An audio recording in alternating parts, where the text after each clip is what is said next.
On their wedding night, she whispered to the CEO something he never expected. "I've wanted you for months." That confession changed everything between them. And what happened next, no one could have imagined. Where are you watching this story from? Subscribe to the channel and leave a like, because what comes next will surprise you. The scent of magnolia blossoms drifted through the half-open windows of the Wentworth mansion, mingling with the warm breeze of a Charleston evening that seemed to breathe secrets. The honeymoon suite, decorated with antique tapestries and wrought-iron lamps that cast dancing shadows across the plaster walls, held a silence so dense that Thea could hear her own heartbeat thundering against her ribs. Her fingers trembled as they traced the edge of the ivory silk dress, that dress she had chosen without joy and which now weighed upon her body like an armor of lies. Through the balcony, distant notes of a jazz saxophone rose from some hidden courtyard in the historic district, and she thought that this mournful music understood her emotions better than any word she could speak. Sterling stood by the window, his silhouette outlined against the amber light of the antique street lamps. He had removed his suit jacket and loosened his tie, that gesture she had memorized during so many nights of silent observation, and his shoulders carried a tension that contradicted the apparent calm of his posture.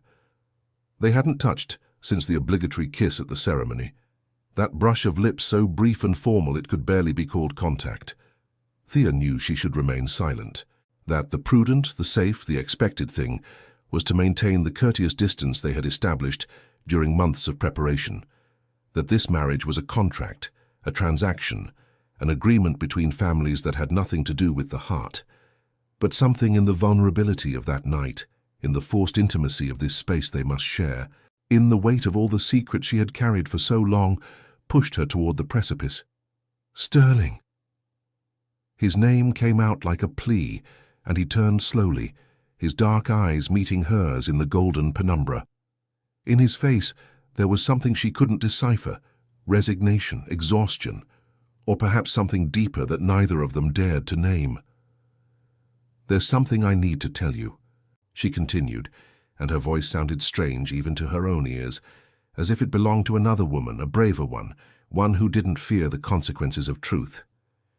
"Before we spend this night pretending this is just a business arrangement, before we build more walls between us." He didn't respond, but took a step toward her, and that simple movement made Thea's heart race until it almost hurt. The light from the candles the hotel service had lit with ironic romanticism partially illuminated his face, revealing the tense line of his jaw, the questioning gleam in his eyes. "I love you." The words escaped in a barely audible whisper, laden with months of repressed longing, stolen glances, fantasies that should never have existed. "I've loved you for months, since before all this. Since before our parents decided our lives would be the currency of their business dealings." The silence that followed seemed to stretch like an ocean between them. Thea felt the air become solid. Time stop, each second that passed without response, a condemnation. She watched Sterling's face searching for signs, rejection, surprise, discomfort. What she found left her breathless. In his eyes there was something she had never seen before, absolute vulnerability, as if she had ripped off a mask he had worn for years. His lips parted, but no sound came from them. And then, very slowly, as if afraid any sudden movement might shatter the fragile crystal of that moment, he began to walk toward her. Each step he took seemed to cost him immense effort, as if he were fighting invisible currents. Thea held her breath, feeling how the space between them shrank, how the warmth of his presence began to reach her. When he finally stopped, they were so close she could perceive the scent of his cologne, mixed with something more personal, more intimate, the smell of his skin, of his truth. "Do you think," his voice came out hoarse, laden with an emotion that contradicted all the coldness he had shown for months, "that I accepted this marriage just for business?" The question hit Thea like an unexpected wave. She blinked, confused, while he continued speaking, each word falling like precious stones in the silence of the room. "I noticed you 8 months ago, Thea. 8 months watching you work late when everyone else had left. 8 months memorizing the way you bite your lower lip when you're concentrated on the numbers. 8 months seeing you smile at the night guards as if they were the most important people in the building. 8 months noticing how you rearrange the pens on your desk, when something makes you nervous. She felt tears beginning to gather in her eyes, but she couldn't look away from him, couldn't miss a single word of this confession that was demolishing everything she thought she knew. And when my father mentioned your name as a candidate for this arrangement, Sterling paused, swallowing with difficulty. I said yes before he finished the proposal. Not because I cared about the business, not because I wanted to save the family empire, but because it was the only way I could think of to have you close without having to admit I wanted you.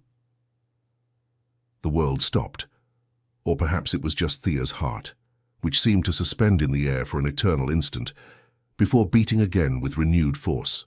The tears she had contained began to slide down her cheeks, but they were no longer of fear or uncertainty. They were of a joy so intense it almost hurt. All this time, she murmured, I thought I was invisible to you.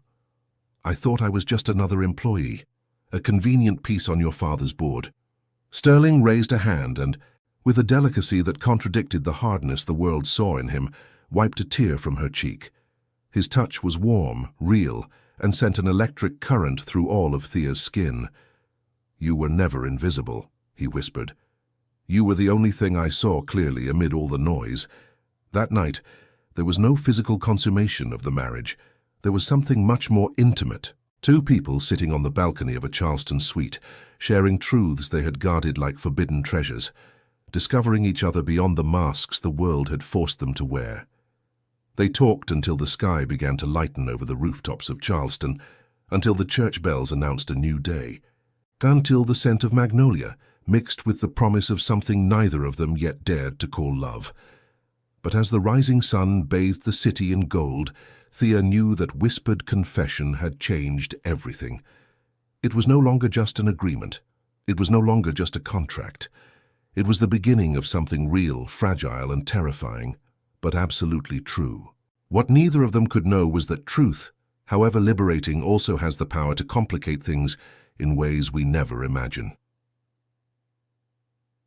The most dangerous ghosts are not those that inhabit abandoned houses, but those that live in the memories of those we love. The honeymoon in Newport began like a dream borrowed from another life. The hotel faced directly onto the cliff walk, and each morning Thea woke to the sound of waves breaking against the rocks, with the Atlantic light filtering through the linen curtains, with the still fragile certainty that what had happened in Charleston had not been a feverish fantasy. Sterling was different away from New York.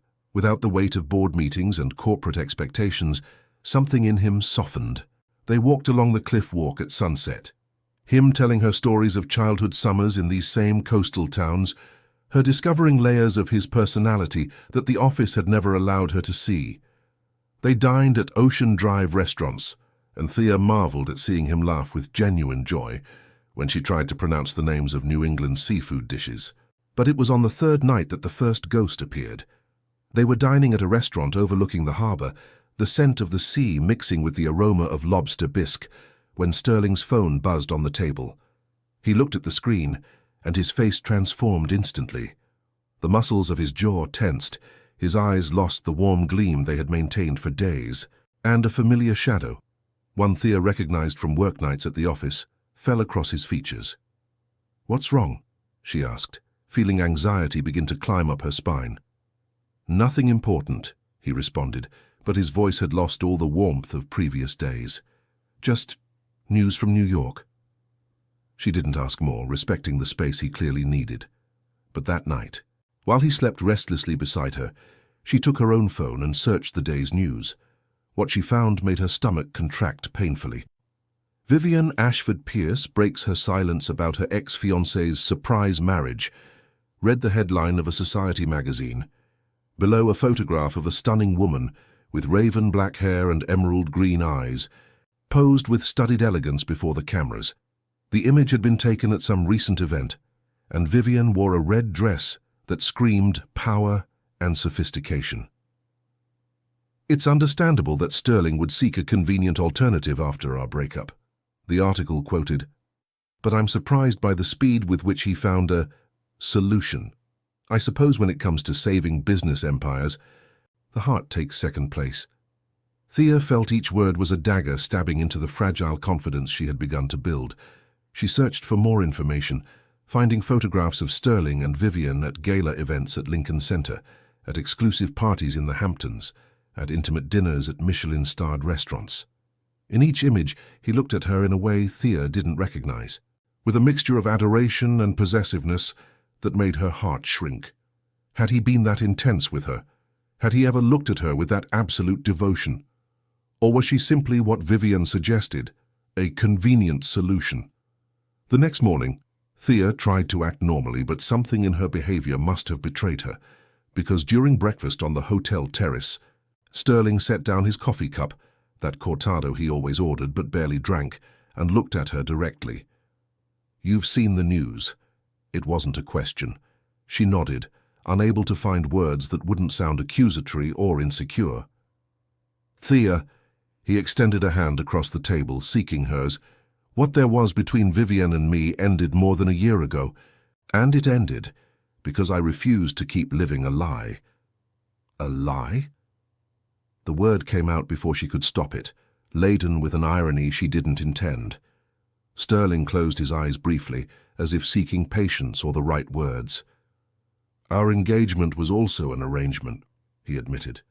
"Her parents and mine had been planning it for years, but unlike us, there was never anything real between us. She wanted the Ashford name and access to the power it represented. I wanted to please my father and prove I could be the perfect heir. But after 2 years of pretending, I couldn't anymore." "And her?" Thea hated how vulnerable her own voice sounded. Was she pretending too? A shadow of something, guilt, remorse, crossed Sterling's face. "Vivian doesn't understand the concept of pretending. For her, everything is strategy. Every word, every gesture, every emotion she displays is calculated to obtain a result. When I broke the engagement, it didn't hurt her to lose me. It hurt her to lose the position she had planned to occupy. Then why is she speaking now? Why after so long?" Sterling released a long sigh, and in that sound Thea perceived years of accumulated exhaustion. "Because Vivian doesn't forgive and doesn't forget. My marriage to you represents everything she couldn't achieve. It's not about me, Thea. It's about proving she still has power, that she can still affect my life even though she's no longer part of it." Thea wanted to believe him. With every fiber of her being, she wanted to accept his words as absolute truth and let Vivian's ghost dissipate like mist in the sun. But the photographs remained engraved in her memory. The way he looked at her, the evident intimacy in their postures, the years of shared history she could never compete with. "Did you love her?" The question escaped before she could stop it, and once spoken, it hung between them like an unexploded bomb. The silence that followed was long, painful. Sterling didn't look away, but something in his eyes hardened, as if he were arming himself against the impact of his own response. "I thought I did," he finally admitted. "For a long time I thought what I felt was love, but now I understand it was only habit. Comfort, the illusion that if I did everything expected of me, I would eventually be happy. And now—" Thea barely recognized her own voice. "What do you feel now?" He leaned forward, taking her hand with a firmness that contradicted the vulnerability in his gaze. "Now I feel terror," he confessed, "because what I feel for you doesn't resemble anything I've experienced before, and that scares me more than any business crisis, more than any expectation from my father, more than all the ghosts of the past combined." Sterling's words should have reassured her, and in part they did. But as the Atlantic sun bathed the terrace, and the other hotel guests continued with their breakfasts oblivious to the silent drama at their table, Thea knew that Vivian's shadows wouldn't dissipate with a simple conversation. Ghosts of the past have a particular way of persisting, especially when they're determined not to be forgotten. New York has a way of reminding you who you are when the world is watching, especially when you've forgotten the world is always watching. The apartment in the Upper East Side was everything Thea had imagined, and nothing she expected. It occupied the top floor of a historic building, with high ceilings decorated with original moldings, floor-to-ceiling windows framing the Manhattan skyline, and a terrace from which you could watch the sunset paint the city's rooftops orange. It was beautiful, elegant, impeccably decorated by some interior designer whose name probably cost more than Thea's annual salary as an employee. And it felt absolutely foreign. "You can change whatever you want," Sterling said, while showing her the rooms, perhaps noticing the rigidity in her shoulders, the way her eyes scanned the space without finding where to rest. This place was decorated to impress investors, not to live in. "If you prefer another style, other colors, it's fine," she responded, though both knew she was lying. The first week back in New York was an exercise in constant adaptation. Thea had submitted her resignation from the finance department before the wedding. It was inappropriate for the CEO's wife to maintain her position, and now found herself with empty days she didn't know how to fill. The domestic staff, a cook, a housekeeper, a driver she hadn't requested, but apparently came included with the marriage, treated her with an uncomfortable deference that made her feel like an imposter in her own life. Sterling left early each morning, sometimes before she woke, and returned late, when the lights of Manhattan already glowed against the night sky. He tried to compensate for his absence with gestures, flowers that mysteriously appeared on the dining room table, text messages during the day asking how she was, reservations at restaurants she never could have afforded before. But the physical distance was hard to ignore, and Thea began to wonder if the intimacy of Charleston and Newport had been just a mirage, a parenthesis that wouldn't survive the test of routine. The first lunch with the wives of other executives was a disaster veiled in polite smiles. It was held at an exclusive restaurant in Midtown, the kind of place where the tablecloths cost more than a month's rent, and the waiters spoke in reverent whispers. Thea arrived dressed in her best, a navy blue dress her mother had given her for special occasions, but one glance at the Valentino ensemble worn by the CFO's wife was enough to know she was completely out of her element.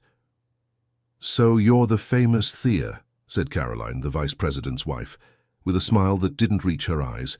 "We've heard so much about you." "Oh, really?" Thea tried to keep her voice neutral, though something in Caroline's tone suggested that what they had heard wasn't necessarily flattering. "Of course, it's not every day someone from the finance department ends up marrying the CEO," intervened another woman, Madison, whose last name Thea didn't remember but whose jewelry suggested she didn't need to work a single day in her life. It must have been an interesting promotion.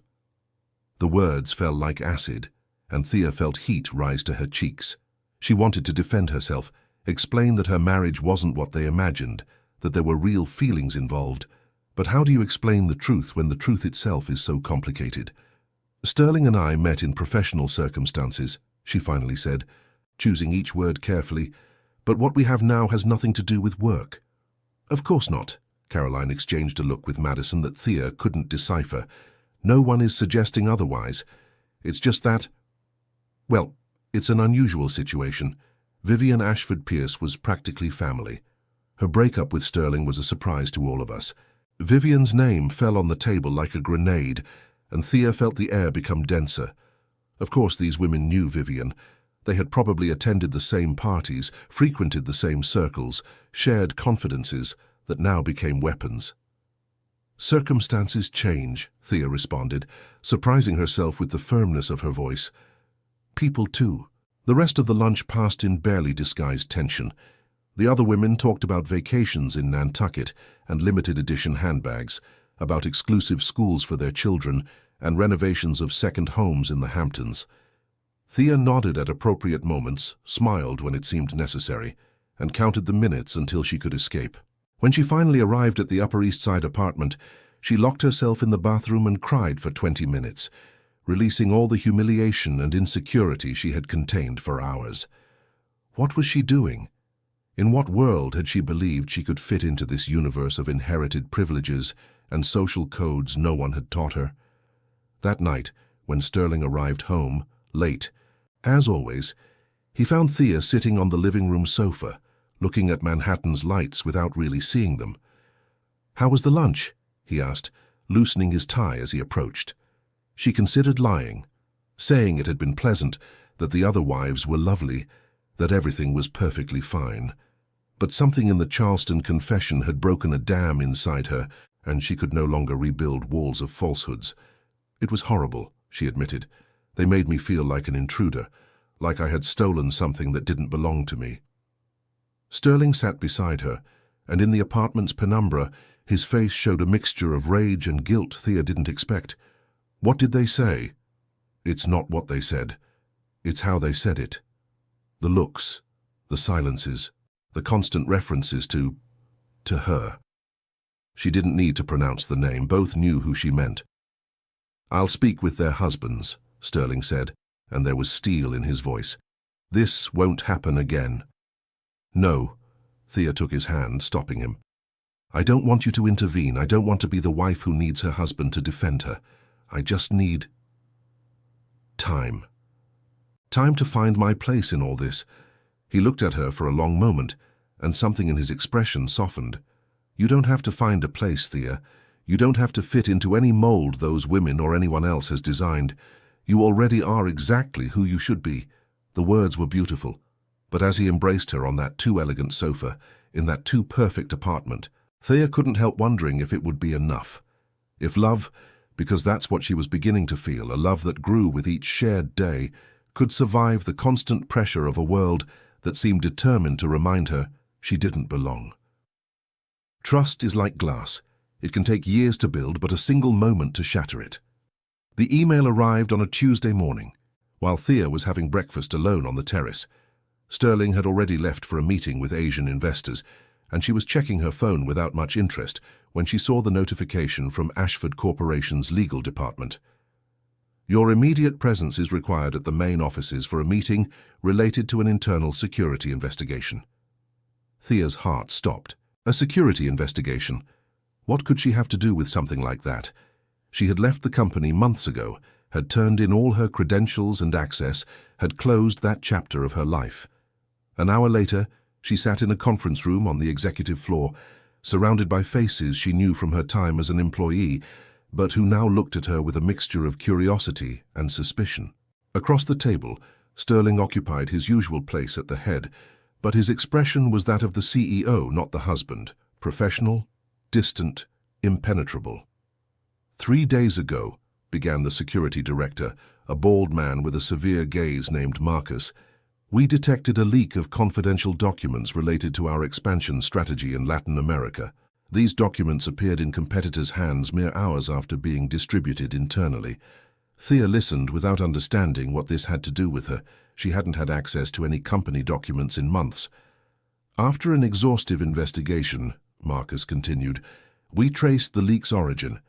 The documents were accessed and downloaded using credentials from the finance department. Credentials that, according to our records, belong to you, Mrs. Ashford." The surname hit her like a slap. Mrs. Ashford. It was the first time someone had called her that in a context that wasn't social, and the contrast between the CEO's wife title and the implicit accusation in Marcus's words was almost absurd. "That's impossible," she responded, fighting to maintain calm. "I turned in all my credentials when I submitted my resignation. I haven't had access to any company system since then." "The records show otherwise." Marcus slid a folder toward her, full of screenshots and access logs. "Your username and password were used to access the leaked documents exactly 5 days ago." Thea looked at the papers without being able to process what she saw. There was her username, her credentials, dates and times of access that made no sense. For the first time since entering that room, she dared to look directly at Sterling. What she saw in his eyes destroyed her. There was doubt, a small doubt, almost imperceptible but absolutely present. He knew her, knew who she was, had shared her most intimate secrets. And yet, in that moment, a part of him wondered if she was capable of betraying him. "It wasn't me," her voice came out weaker than she intended. "Sterling, you have to believe me. I don't know how this happened, but I had nothing to do with it." The silence that followed was endless. The other executives exchanged uncomfortable glances, clearly more interested in the personal drama unfolding before them than in the investigation itself. "The investigation will continue," Sterling finally said, and his voice was so neutral, so devoid of emotion, that Thea felt something inside her break. "Meanwhile, I suggest you cooperate fully with the security team." "Cooperate? Suggest." He was speaking to her as if she were just another suspect, not his wife. not the woman to whom he had confessed his deepest fears just weeks before. The days that followed were the most difficult Thea had experienced. The investigation advanced slowly, and although no one had formally accused her, the atmosphere in the Upper East Side apartment had become glacial. Sterling spent even more time at the office, and when they were together, an invisible distance had installed itself between them. She tried to talk to him, explain, defend her innocence.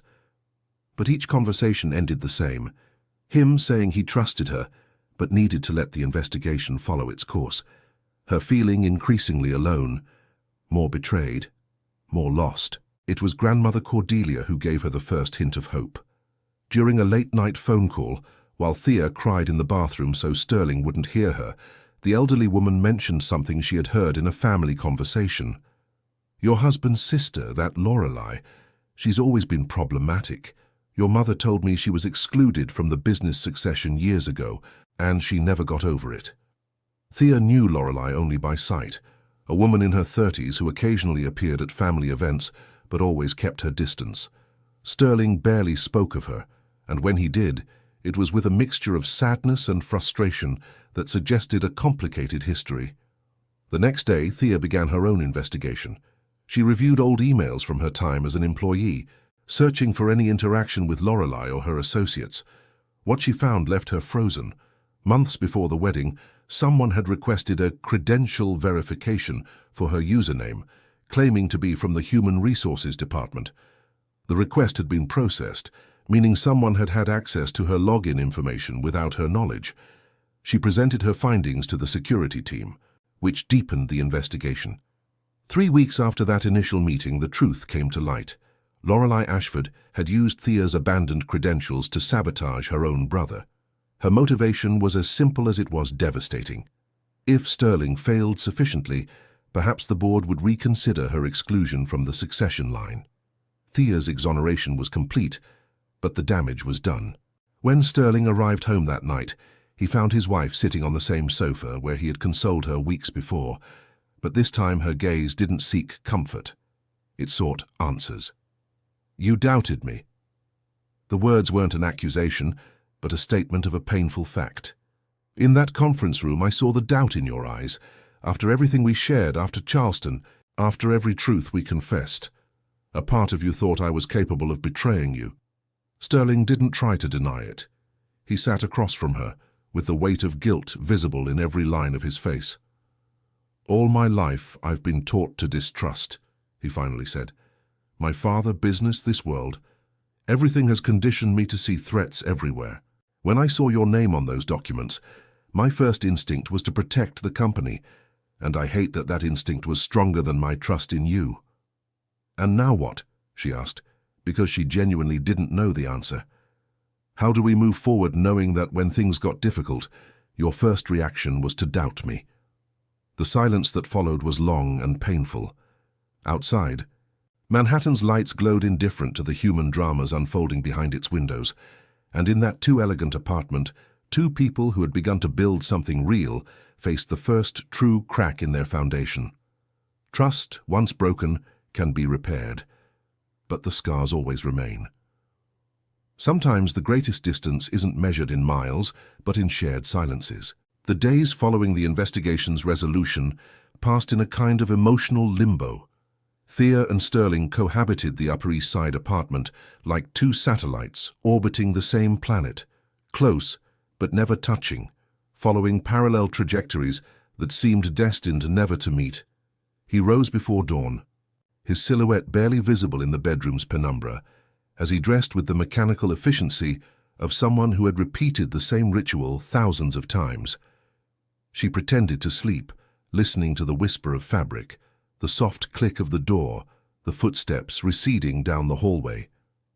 Only when the elevator sound indicated his departure did Thea allow herself to open her eyes and face another day of polite loneliness. Shared meals had become exercises in empty courtesy. "How was your day?" "Fine, thanks." "And yours?" Questions without substance, answers without truth, the kind of conversation two acquaintances might have in an elevator, not two people who had promised to share their lives. Thea found refuge in the only thing she had left, her volunteer work. Before the credential scandal, she had begun collaborating with a foundation that helped young women from struggling families access higher education. Now, with all the empty time her new life as a wife of provided, she immersed herself in that work with an almost obsessive intensity. The foundation's headquarters was in a modest building in the Lower East Side, light years away from the glass skyscrapers where the Ashford Empire operated. There, no one looked at her with the condescension of the executives' wives, or with the residual suspicion of employees who had witnessed her interrogation. There, she was simply Thea, a woman with financial knowledge who could help other women navigate the scholarship and aid system. One afternoon, while reviewing scholarship applications in the small office they had assigned her, one of the foundation's beneficiaries came to find her. Her name was Emma. She was 22, and her story was a painful mirror of what Thea's life might have been if circumstances had been different. "Can I ask you a personal question?" Emma said, sitting in the chair across from the desk with the shyness of someone unaccustomed to asking. "Of course. You're married to someone important, right? I read it in the magazines." Thea felt a knot in her stomach, but nodded. "And are you happy?"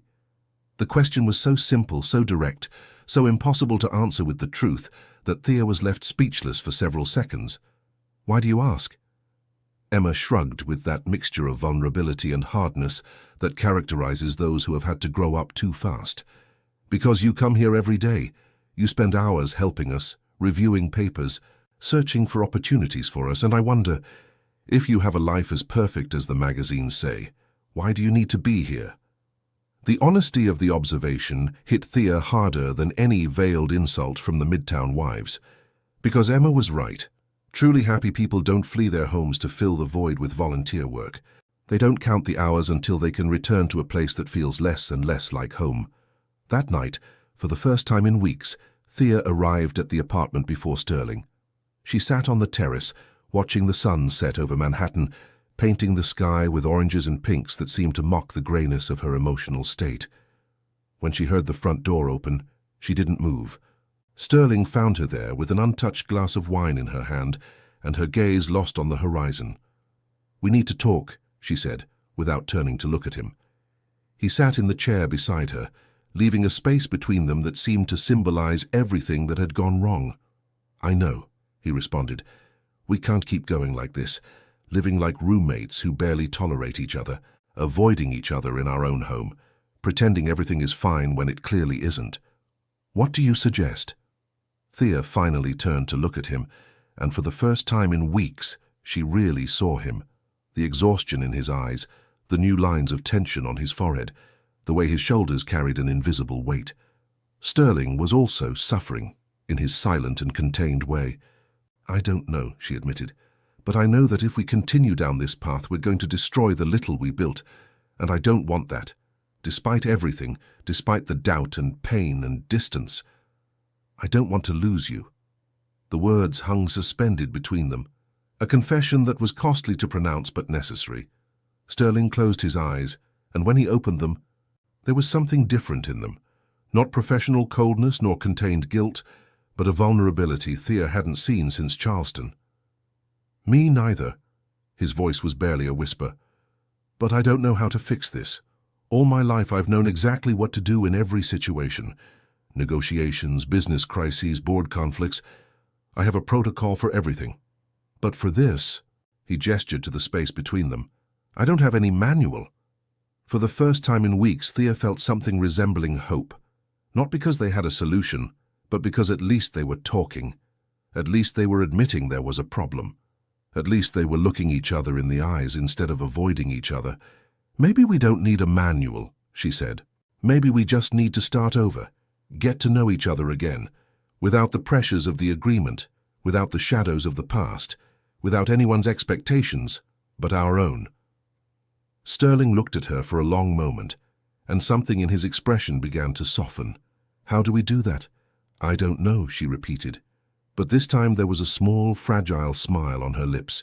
"But I think it starts with staying here on this terrace and talking, really talking, like we did that first night in Charleston." And that's what they did. They talked until the stars appeared over Manhattan, until the night's cold forced them inside, until words began to weave bridges over the abysses that had opened between them. It wasn't a magical solution, it wasn't an instant happy ending. But it was a beginning. Sometimes beginnings are all we need. True love isn't the kind that avoids storms, but the kind that learns to dance in the rain. The reconstruction began with small gestures, almost imperceptible to anyone observing from outside, but monumental for two people who had forgotten how to be close to each other. It started with breakfasts. Sterling began waking up 15 minutes later, enough to share coffee with Thea before leaving for the office. They didn't talk about anything important, the weather, the news, the day's plans. But the simple act of sitting together, of looking each other in the eyes while morning sun entered through the dining room windows, was a silent declaration of intentions. Then came the dinners. Once or twice a week, Sterling made the conscious effort to arrive home at a reasonable hour, and together they prepared simple meals following Grandmother Cordelia's recipes that Thea had memorized from her childhood in Connecticut. The Upper East Side apartment's kitchen, designed more to impress than to be used, began to smell of garlic sauté, of fresh herbs, of the aromatic spices Thea cultivated in small pots on the terrace. One night, while Sterling tried for the 5th time to make a sauté without burning it, Thea watched him from across the kitchen island with a smile she couldn't contain. "What are you laughing at?" he asked, without taking his eyes off the smoking pan. "At you, the CEO of one of the most important corporate empires in America, defeated by a little onion and olive oil." He lifted his gaze, and for an instant Thea saw the man she had met during those late work nights, someone who could laugh at himself, who didn't always need to have control, who was capable of being human beyond his title. "My father never cooked a single day in his life," Sterling said, returning to concentrate on the sauté. "For him, those were staff tasks. I grew up thinking the kitchen was a place where one gave orders, not where one learned. And now?" He remained silent for a moment, stirring the onions that were finally beginning to brown correctly.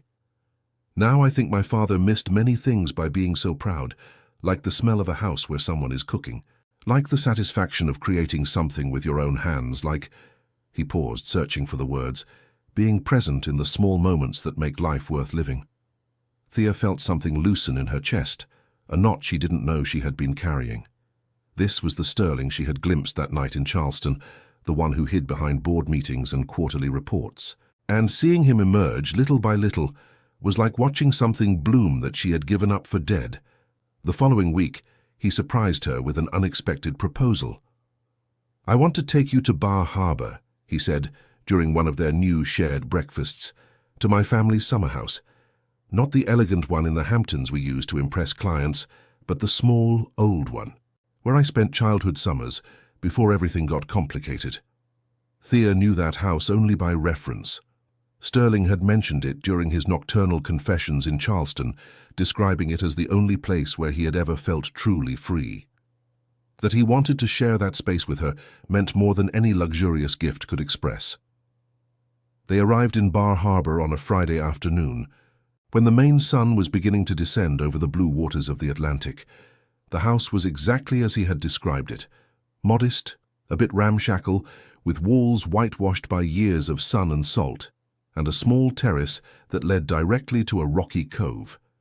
There was no domestic staff, no close neighbors, no comforts Thea had begun to associate with life alongside Sterling.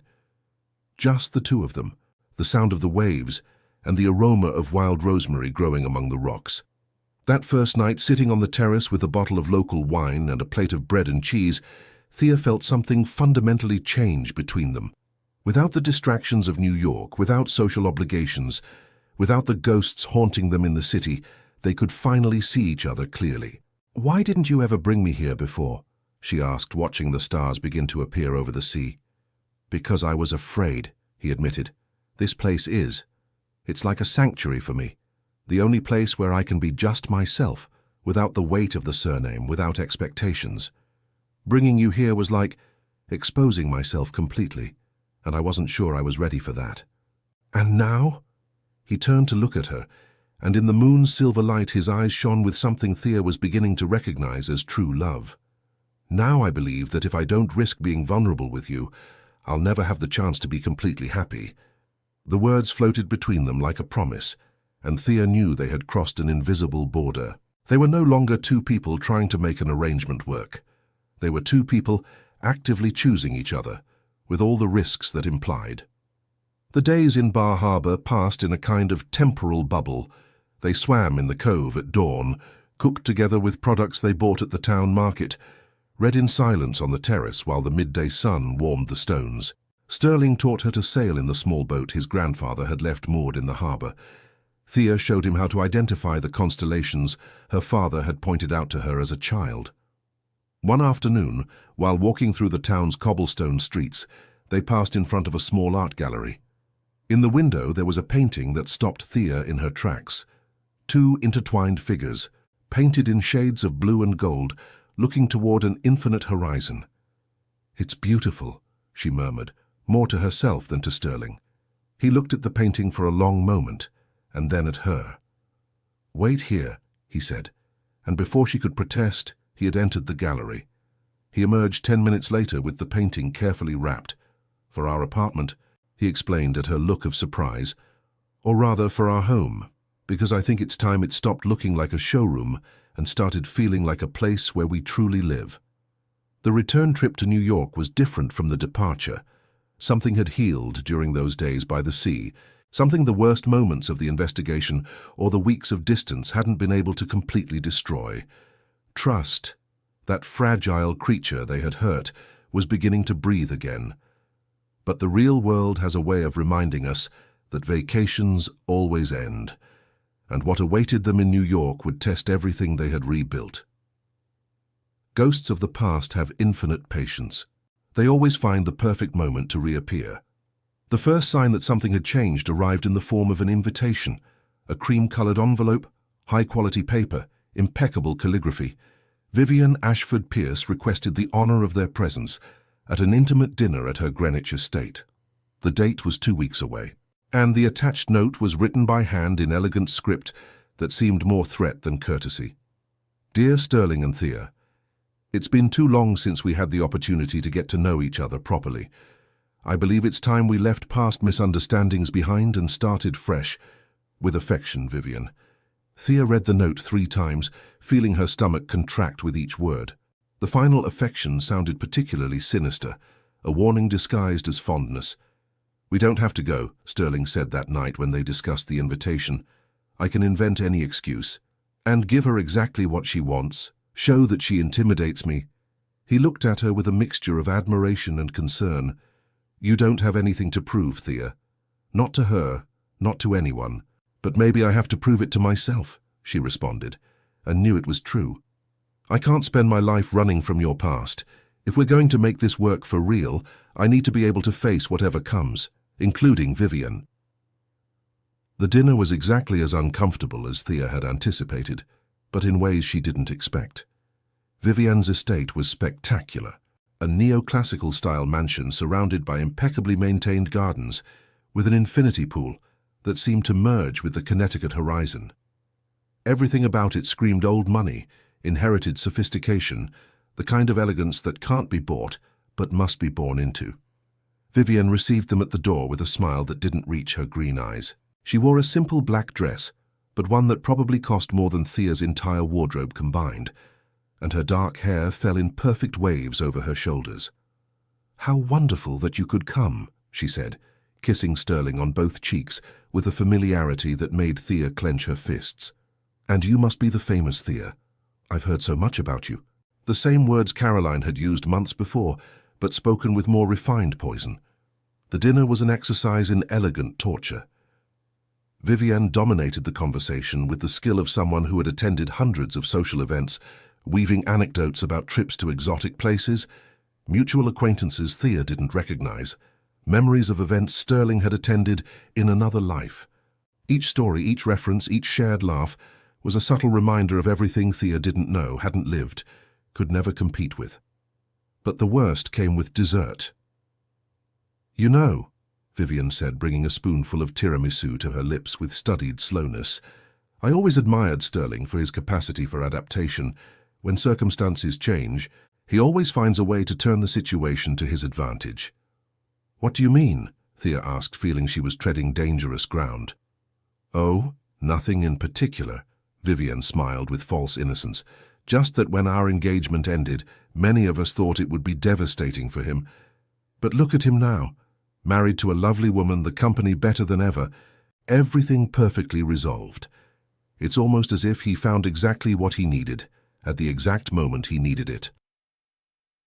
The implication was clear as crystal. Thea was a convenience, a practical solution, a means to an end. The words were a perfect echo of the deepest fears she had tried to bury. Vivienne, Sterling's voice cut through the air like a knife. I think it's time we made something clear. He placed his napkin on the table with a deliberate gesture, and when he spoke, his tone was that of the CEO who made entire boards tremble. My marriage to Thea is none of your business. It never was.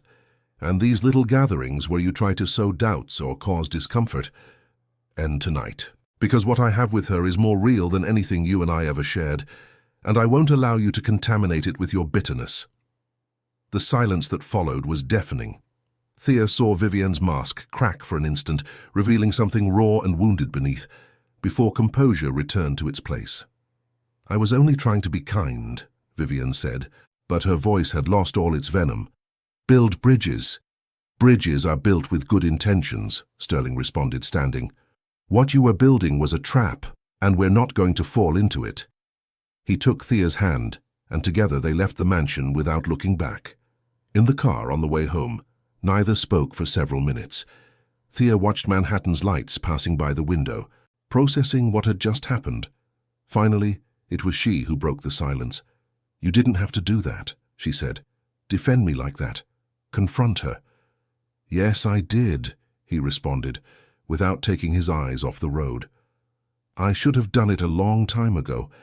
I should have made it clear from the beginning that I wasn't going to tolerate anyone treating you as if you were less, that I wasn't going to allow the past to keep poisoning the present. And now, he briefly turned his head to look at her, and in his eyes there was a determination Thea hadn't seen before. Now, Vivienne knows exactly where we stand, and if she tries something like this again. He left the sentence unfinished, but its meaning was clear. That night, when they arrived at the Upper East Side apartment, Thea felt something had definitively changed. Sterling had chosen her publicly, without ambiguity, without reservations. He had faced his past for her, and although she knew ghosts never completely disappear, at least now they had less power. They stayed awake until late, sitting on the sofa with Manhattan's lights shining through the windows, talking about everything and nothing. And when they finally went to sleep, Sterling embraced her with an intensity that said more than any words. Sometimes the most important battles aren't won with grand heroic gestures, but with simple declarations of loyalty, in the moments that matter most. The deepest crises don't come from outside. They're born in the heart of what we value most. The call came on a Thursday morning, while Thea was preparing the coffee they now shared each day as a small sacred ritual. Sterling's phone rang with that particular insistence that presages bad news, and she watched his face transform as he listened, passing from curiosity to incredulity, from incredulity to horror. "What's wrong?" she asked when he hung up, though something in his expression told her she didn't want to know the answer. "The Asian investors," his voice sounded hollow, as if coming from very far away. "They're withdrawing their financing. Everything. Without prior notice, without negotiation. They're simply leaving." The implications fell on Thea like an avalanche. She knew Ashford Corporation's numbers. She had studied them for years as a finance department employee, and knew exactly what losing that backing meant. Without the capital injection the Asian investors had promised, the Latin American expansion Sterling had worked years to develop would crumble. Worse still, the debts contracted to finance the first steps of that expansion would be left without backing. "Is there any reason?" she asked, though she suspected the answer would be complicated. "Any problem with the market, with projections?" Sterling shook his head, and when he looked at her there was something broken in his eyes. "Vivienne. Her father has connections with the investor group. It seems last week's dinner was more vindictive than we thought." The weight of the revelation crushed them both. The confrontation that had seemed like a victory now revealed itself as the trigger of a war they hadn't foreseen. Vivienne hadn't just wanted to humiliate Thea, she had been preparing a much more devastating blow. The weeks that followed were the most difficult Thea had experienced. Sterling practically disappeared into a whirlwind of crisis meetings, emergency calls, and desperate negotiations. He arrived home past midnight, with increasingly deep circles under his eyes and a tension in his shoulders that seemed loaded with stones. The shared breakfast disappeared, the dinners together became distant memories, and the distance they had worked so hard to close began to open again. But this time was different. This time Thea understood why. "Let me help," she told him one night when she found him in the apartment study, surrounded by financial documents and cold coffee cups. "I know those numbers, Sterling. I worked with them for years. Maybe I can see something others aren't seeing." He looked up, and for a moment it seemed he would reject her offer, tell her this was his problem, his company, his burden. But something in his gaze stopped him. "I don't know if there's anything to see," he admitted, running a hand over his exhausted face. "Every scenario we propose ends the same. Without that capital, we can't cover obligations. And if we can't cover obligations—" "You'll lose everything," she completed softly. "I'll lose everything." The words hung floating between them, laden with a meaning that went beyond the numbers. Because if Sterling lost the company, what remained of the original agreement that had united them? What sense did their marriage make if it no longer served to save the family business? As if reading her thoughts, he spoke again. "If this collapses, if I lose the corporation and there's nothing left to protect," he swallowed with difficulty, "I would understand if you wanted to leave. The agreement we signed would no longer have any." "Stop!" Thea interrupted him, with a firmness that surprised them both. "Don't you dare finish that sentence." She approached him, taking his face in her hands, forcing him to look at her directly. "Listen to me well, Sterling Ashford. I didn't marry a CEO. I didn't marry a corporate empire. I didn't marry a commercial contract." Her voice trembled with the intensity of her emotions. "I married the man who taught me to make sauté in a too-elegant kitchen, the man who took me to his sanctuary in Bar Harbor because he wanted to be vulnerable with me, the man who defends what he loves even if it costs him everything." The tears she had contained for weeks began to fall, but she didn't stop. "If tomorrow you lose everything," each word cost but was necessary, "if not a single dollar or share or title remains, you would still be you, the man I love, and that man is all I need." Sterling looked at her as if seeing her for the first time, as if every word she pronounced was remodeling his understanding of the world. "Do you love me?" he asked, and his voice sounded so young, so vulnerable, so different from the magnate the world knew. "I love you," she confirmed, and the certainty in her voice left no room for doubt. "I've loved you since before this began. I loved you through suspicions and distance, and I'll love you when all this ends, whatever the outcome." He embraced her then with a desperation that spoke of all the fear and pressure he had been containing. And in that study full of crisis documents, surrounded by evidence of an empire in danger, two people found something more valuable than any fortune. They found the certainty that whatever happened, they weren't alone. Before dawn always comes the darkest hour, when the entire world seems to have forgotten about light. The fever arrived without warning, as things that change the course of our lives tend to arrive. Sterling had spent 3 consecutive days practically without sleeping, traveling between New York, Boston, and Philadelphia, in a desperate attempt to find alternative investors who could save the corporation. Thea had worked alongside him, analyzing numbers, identifying possible allies, refusing to let him face the crisis alone. But the human body has limits, and Sterling had surpassed them long ago. The night of the storm, he was driving back from Boston when the sky opened. Rain fell with a violence that turned the highway into a river, and somewhere between New Haven and New York, he stopped seeing the road and had to pull into a service station to wait for it to let up. Thea didn't know about the storm until he arrived home, soaked to the bone, shivering in a way that had nothing to do with cold. She found him in the apartment's entrance hall, leaning against the wall as if his legs had forgotten how to support him. "Sterling," she ran to him, feeling the abnormal heat radiating from his skin. "You're burning up." "I'm fine," he murmured, but his eyes were glassy, unfocused. "I just need To rest a moment. He wasn't fine, he was very far from fine. Thea called a private doctor who confirmed what she already suspected. Extreme exhaustion, an infection his weakened system hadn't been able to fight, a fever of almost 104 degrees, absolute rest, fluids, medication, and above all, no additional stress. The first hours were terrifying. Sterling burned and shivered alternately, moving restlessly between the sheets while the fever robbed him of control of his own body. Thea installed herself at his side, changing cold compresses, administering medications, holding his hand when the chills became too intense. It was at the fever's peak that he began to talk. Loose words at first, fragments of imaginary conversations with people who weren't there, and then confessions that darkness extracted from the deepest part of his subconscious. "I'm not enough," he murmured, with closed eyes and forehead pearled with sweat. "I was never enough for him. The empire, the expectations, the surname. Everything weighs more than me." Thea knew he was talking about his father, about the constant pressure of inheriting a legacy he never asked for, about the sensation that his value as a person was inextricably linked to his business performance. "The company, if it fails. If I fail." His voice broke. "Nothing will remain. I'll be nothing." "Shh." She caressed his hair, trying to transmit a calm she barely felt. "That's not true. You're much more than the company. Thea." He opened his eyes, but she wasn't sure he really saw her. "I don't deserve you. I never deserved you. You are light, and I'm only obligations and failures."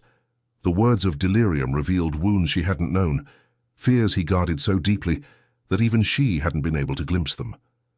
And as the night advanced and the fever followed its course, Thea held the hand of a man who was facing demons no business success could ever exorcise. Toward 4 in the morning, the fever finally began to subside. Sterling fell into a deep sleep, his breathing becoming more regular, his face losing some of the tension he had carried for weeks. Thea didn't move from his side, too exhausted to sleep, too worried to leave. It was then that she made a decision. She had been hesitating for days, conscious that what she was considering could be seen as interference, as overstepping boundaries she shouldn't cross. But she no longer cared. If there was anything she could do to ease the burden that was destroying the man she loved, she would do it. The consequences could wait. She took her phone and wrote a message. It was for her father, the man whose financial ruin had initiated this chain of events months ago. She knew he had connections, contacts from decades in the business world in New England, that perhaps, just perhaps, could offer an alternative to the desperation they were sunk in. "Dad, I need your help. Not for me. For Sterling. Please." The response arrived in less than an hour, and with it the first light of hope they had seen in weeks.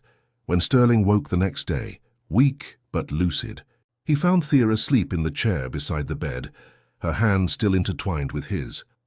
Midday light entered softly through the windows, and for a moment, before memories of the crisis returned to assault him, he allowed himself simply to look at her.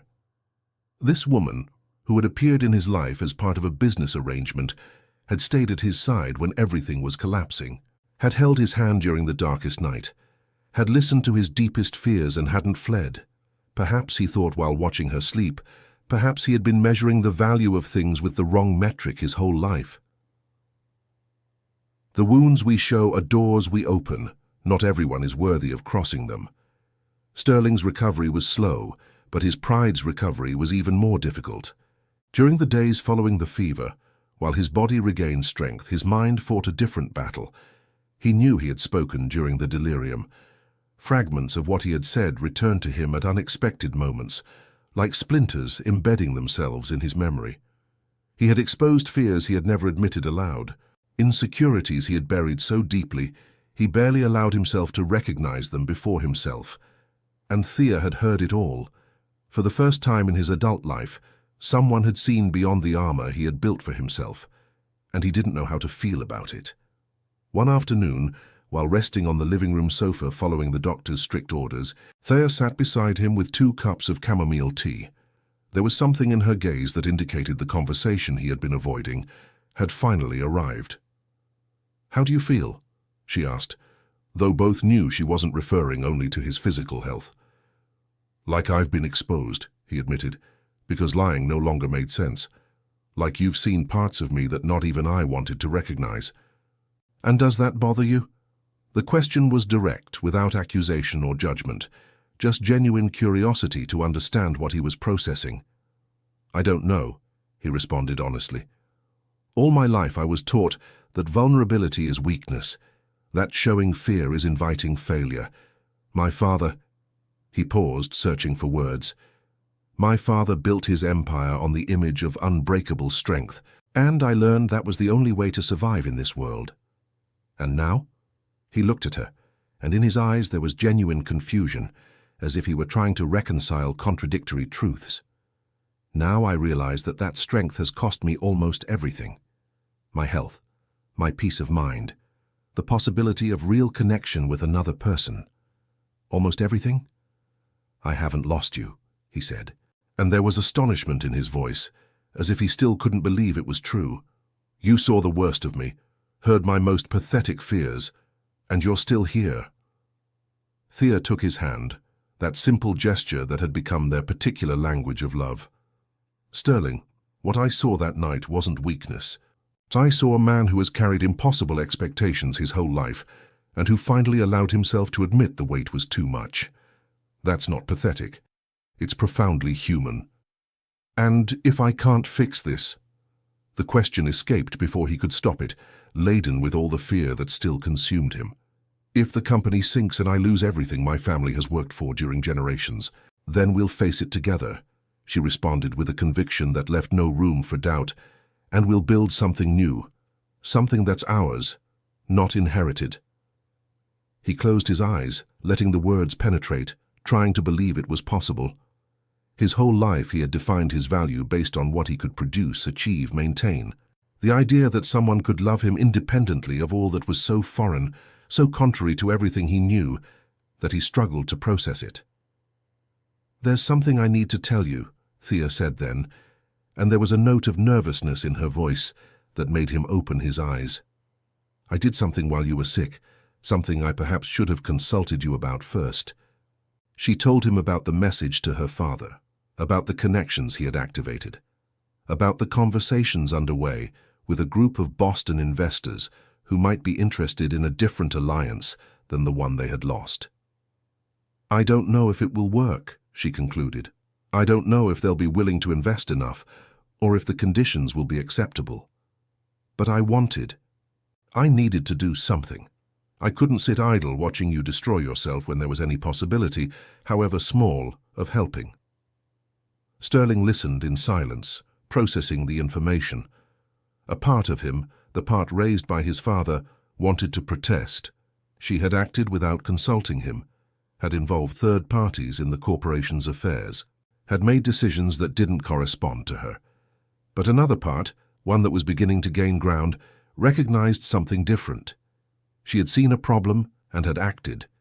Not for ambition, not for her own benefit, but because she loved him and couldn't bear to see him suffer. It was exactly what a life partner should do.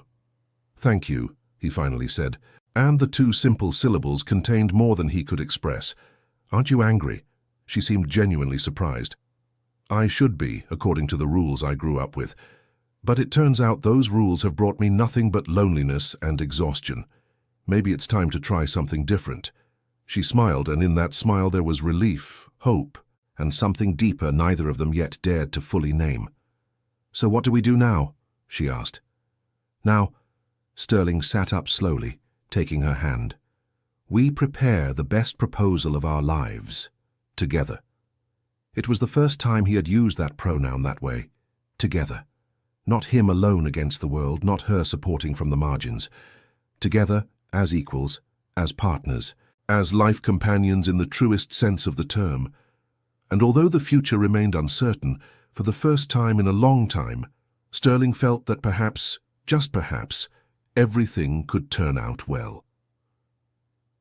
The best opportunities often come disguised as the most improbable situations. Negotiations with the Boston investors began a week later, in a conference room overlooking the Charles River. Thea insisted on being present, and to everyone's surprise, including Sterling's own, her knowledge of the finance department proved invaluable. "These numbers don't match what you presented in the first round," she pointed out during a break in discussions, reviewing documents the investors had shared. Growth projections assume 30% market penetration in the first year, but with current infrastructure, the maximum viable would be 20%. The silence that followed her observation was eloquent. The investors exchanged glances, and the group's leader, a silver-haired man named Robert, slowly nodded. "You're right," he admitted. "We adjusted projections to make the proposal more attractive. It's common practice in these negotiations." "Common practice doesn't mean intelligent practice," Thea responded without looking away. "If we base this alliance on inflated numbers, we're building on sand. In 2 years, when expectations aren't met, both parties will be blaming each other, and the relationship will have deteriorated irreparably." Sterling watched her with a mixture of pride and amazement. This was a facet of Thea he had barely glimpsed in her days as an employee. The brilliant analyst, the strategist with an eye for detail, the negotiator who wouldn't be intimidated by corporate tactics. The fact that she was using those skills to defend his company, to fight alongside him, made his heart swell with an emotion he could barely contain. Negotiations extended for 3 intense weeks. There were moments of tension, deadlocks that seemed irresolvable, early mornings in hotel rooms reviewing contractual clauses, but gradually an agreement began to take shape. It wasn't exactly what Sterling had had with the Asian investors. It was better. Because this agreement had been born of transparency, of real numbers and honest expectations, and because it included something the previous one didn't have, a genuine commitment from both parties to make it work. The day the final documents were signed, in that same conference room overlooking the Charles River, Sterling felt a weight he had carried for months finally lift from his shoulders. The company was saved. The expansion could continue. The family legacy would remain intact. But more important than all that, he had achieved it in a different way. Not alone, not crushing his health and relationships on the altar of success. He had achieved it with Thea at his side, trusting her, letting himself be helped.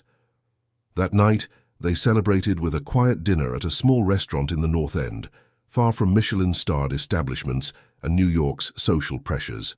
The wine was local, the food simple but delicious, and conversation flowed with an ease that spoke of the intimacy they had built through crises. "I couldn't have done it without you," Sterling said, raising his glass. "And I don't just mean the negotiations. I mean everything. Keeping me sane when I wanted to give up, believing in me when I had stopped doing so, showing me there's another way to live." "I didn't do anything special," she responded, but her cheeks had flushed with the compliment. "I just did what anyone would do for someone they love." "No," he shook his head. "Not anyone. I know this world, Thea. I know the people who inhabit it. Most would have fled when things got difficult. Most would have taken advantage of the crisis to negotiate better terms for themselves. You stayed, you fought for us." She held his gaze, and in her eyes there were tears she didn't try to hide. "Because us is worth it," she whispered. "Because what we have, what we've built through all this chaos, is the most real thing I've known in my life." Sterling took her hand across the table. And in that simple gesture there was a promise that the future, whatever it might be, they would face together, that the days of loneliness and distrust had been left behind, that the love that had been born from a business arrangement had transformed into something infinitely more valuable. Leaving the restaurant, they walked through the North End's cobblestone streets under a starry sky. Boston glowed around them, full of life and possibilities, and for the first time in months the future didn't seem like a threat, but an adventure. "You know what I've been thinking," Thea said, as they passed in front of the Old North Church. "We've never had a real honeymoon. I mean, Newport was beautiful, but it was full of Vivian's ghosts and unresolved tensions. What do you propose?" She smiled, and there was mischief in her expression. "Nothing, just an observation, though. If you wanted to take me somewhere special to celebrate this new beginning, I wouldn't object. Sterling stopped, turning to look at her under the antique street lamp's light. I'll take you wherever you want, he promised. Italy, Greece, the end of the world, if that's what you desire. But first, there's something I need to do. Something I should have done a long time ago. What? You'll see, he responded, and kissed her under Boston's stars, sealing a promise he hadn't yet spoken, but that already lived in every beat of his heart. To build a solid future, sometimes we must close the doors we left open in the past. The reunion with Sterling's father was inevitable. Harrison Ashford, founder of the empire his son had fought to save, demanded a meeting as soon as he learned the crisis had been resolved. Not to congratulate, of course, that wasn't his style, but to evaluate, criticize, and probably find flaws in the way the situation had been handled. The meeting took place in the old family mansion on the outskirts of Greenwich, an imposing building that had always intimidated Thea on the few occasions she had visited. Harrison received them in his study, a room full of portraits of ancestors and business trophies, seated behind a mahogany desk that seemed specifically designed to make anyone on the other side feel small. "So you managed it," the patriarch said without standing to greet them, though not in the way I had planned. "No," Sterling responded, and Thea noticed there was no deference in his voice, only a calm that spoke of internal battles already won. "Not in the way you had planned. In a better way." Harrison raised an eyebrow, clearly unaccustomed to his son contradicting him. "Better. You lost the Asian investors. You had to resort to contacts from—" He looked at Thea with something resembling contempt. "Your wife to save yourself, and you almost ruined your health in the process." "All of that is true," Sterling conceded, "but I also built a more solid alliance based on transparency and not on inflated numbers. I learned to accept help when I needed it instead of destroying myself trying to do everything alone. And I discovered there are things more important than maintaining the image of strength you always demanded of me." The silence that followed was so dense it could be cut with a knife. Thea held her breath, feeling the tension between father and son like an electric current in the air. "Your mother would be disappointed," Harrison finally said, and the words were calculated to wound. "She believed in tradition, in family honor, in maintaining the standards that have defined us for generations. My mother," Sterling's voice hardened for the first time, "died convinced she would never be enough for you. She spent her whole life trying to meet impossible expectations. And when she got sick, you were too busy with corporate mergers to be at her side. So don't you dare use her memory as a weapon against me." Thea had never heard Sterling speak this way about his mother. In all their conversations, the topic had been avoided, treated with silences that spoke of unprocessed pain. Seeing that wound exposed now before the man who was apparently responsible for it allowed her to understand dimensions of her husband she had barely glimpsed. "I came here out of courtesy," Sterling continued, standing, "because despite everything you're still my father, and I wanted you to know the company is safe. But I didn't come to ask for your approval. I no longer need your validation to know who I am or what I'm worth." Harrison looked at him with an expression Thea couldn't completely decipher.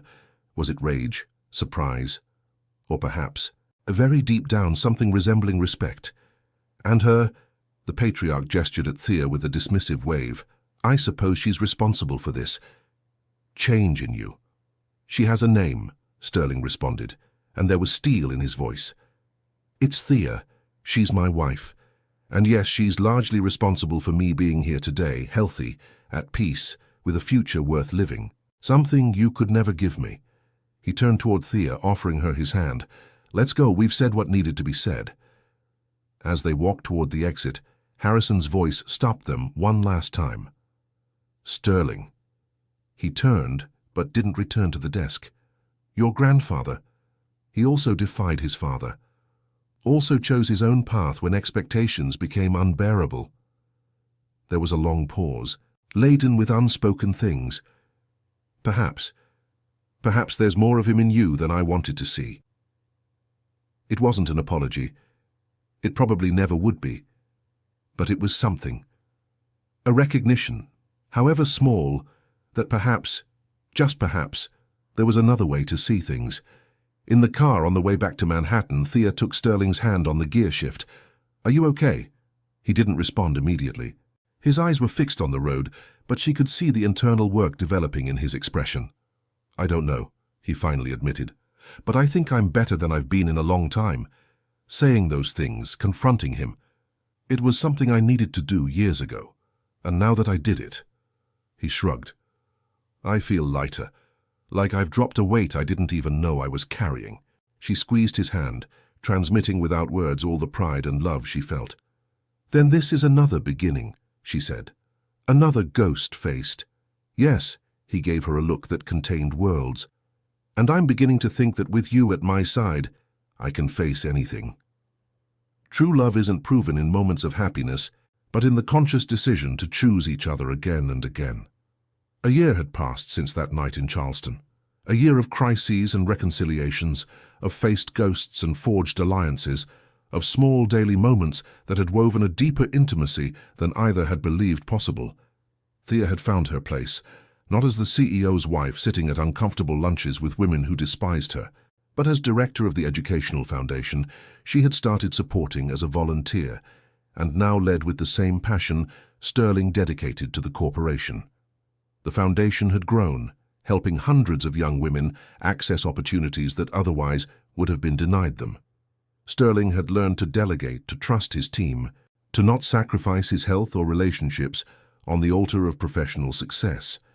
Shared breakfasts had become a sacred ritual, dinners together a constant even in the busiest weeks, and weekends in Bar Harbor, a regular refuge where they left behind the professional world's masks.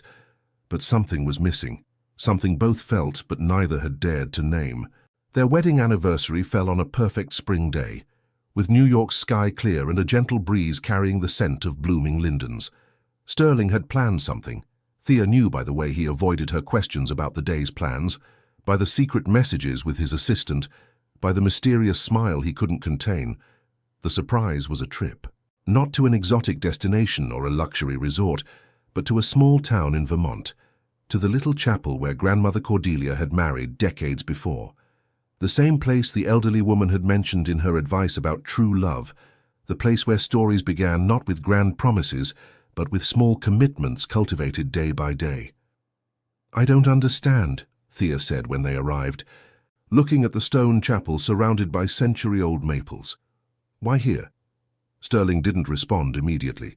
He took her hand and guided her toward the small chapel's interior, where afternoon light entered through colored glass windows, creating patterns of gold and ruby on the ancient wooden pews.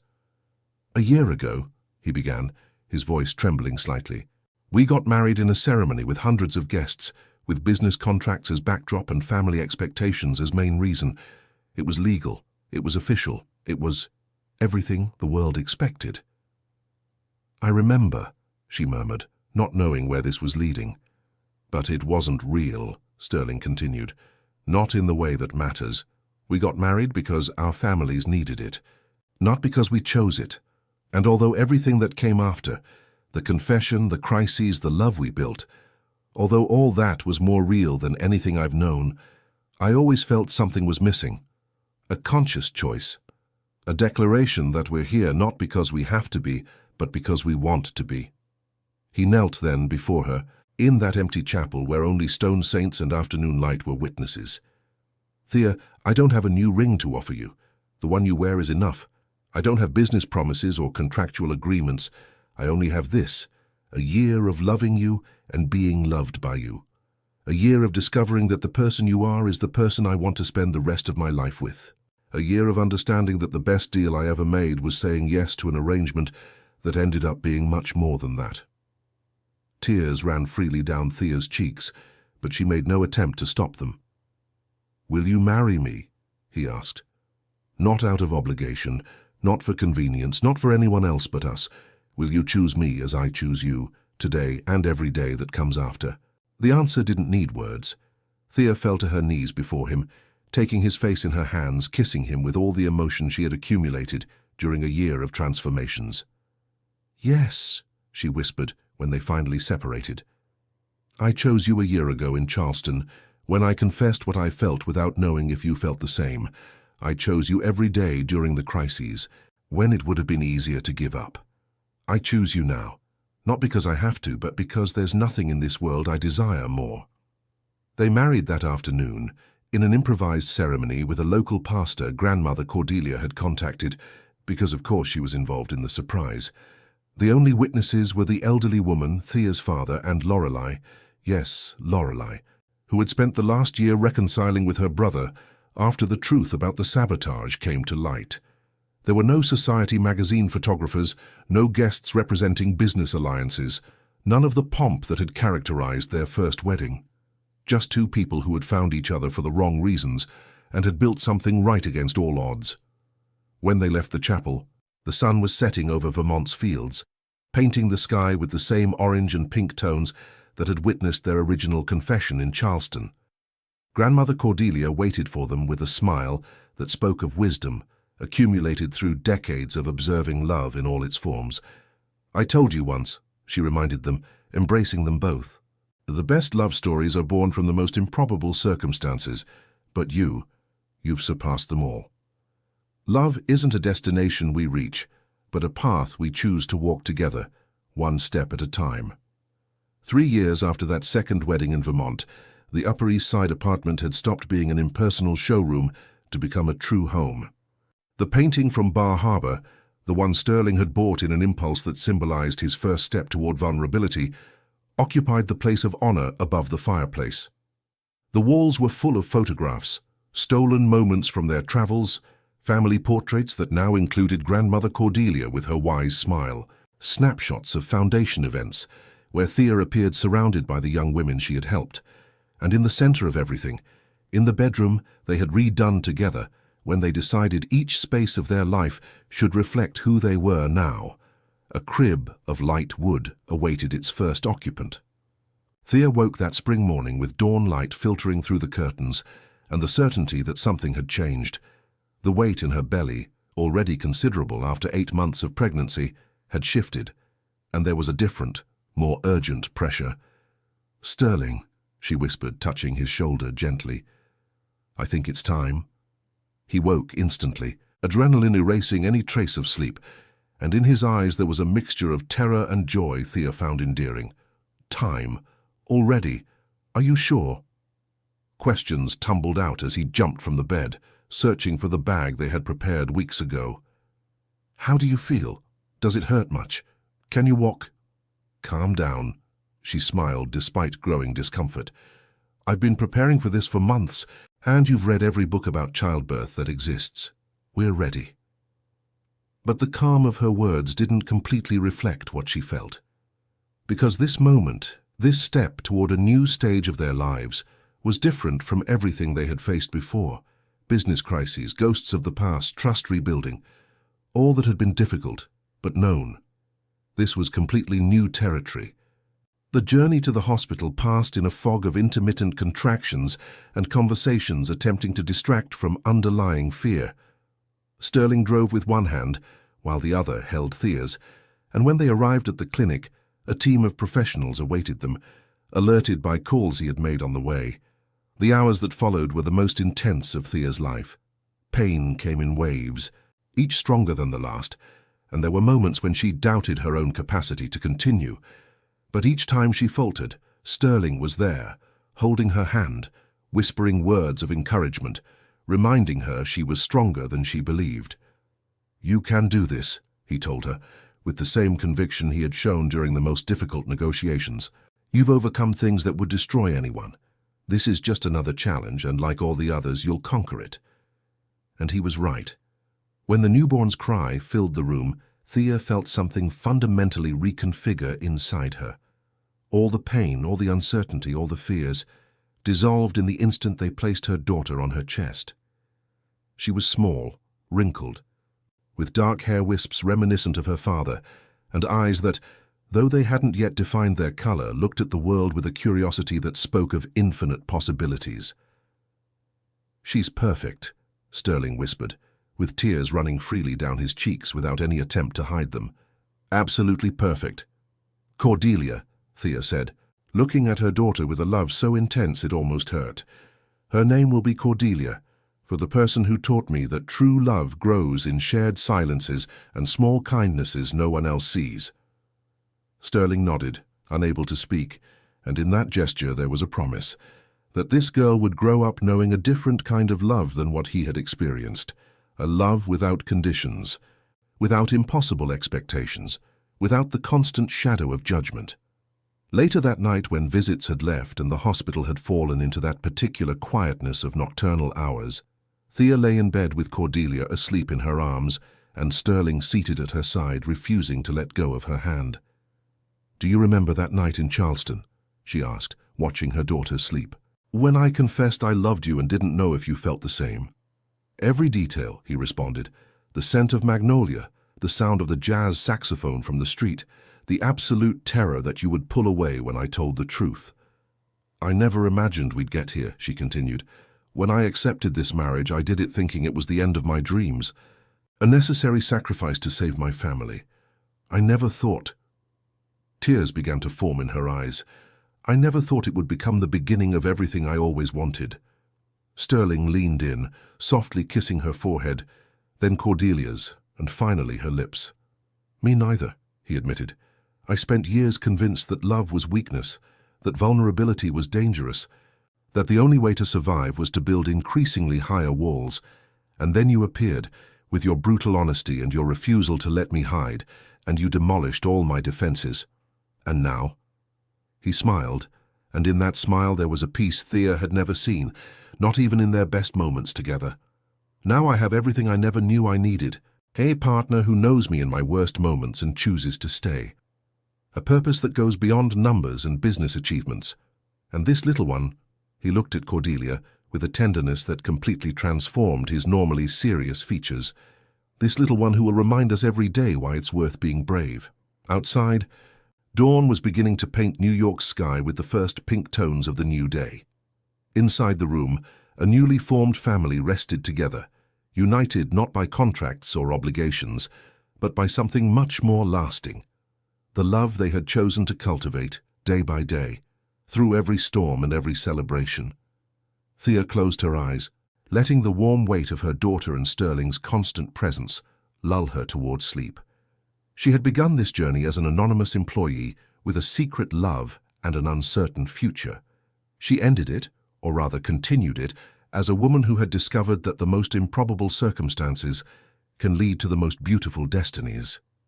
Because true love, as Grandmother Cordelia had always said, isn't born in perfect moments. It grows in shared silences, in difficult mornings faced together, in small kindnesses no one else sees, and in the decision, made again and again, to choose each other against all odds. The light of dawn spread over the city, promising a new day full of possibilities yet to be discovered, and in that hospital room, 3 hearts beat in unison, writing the first chapter of a story that was just beginning, because endings, after all, are just new beginnings in disguise.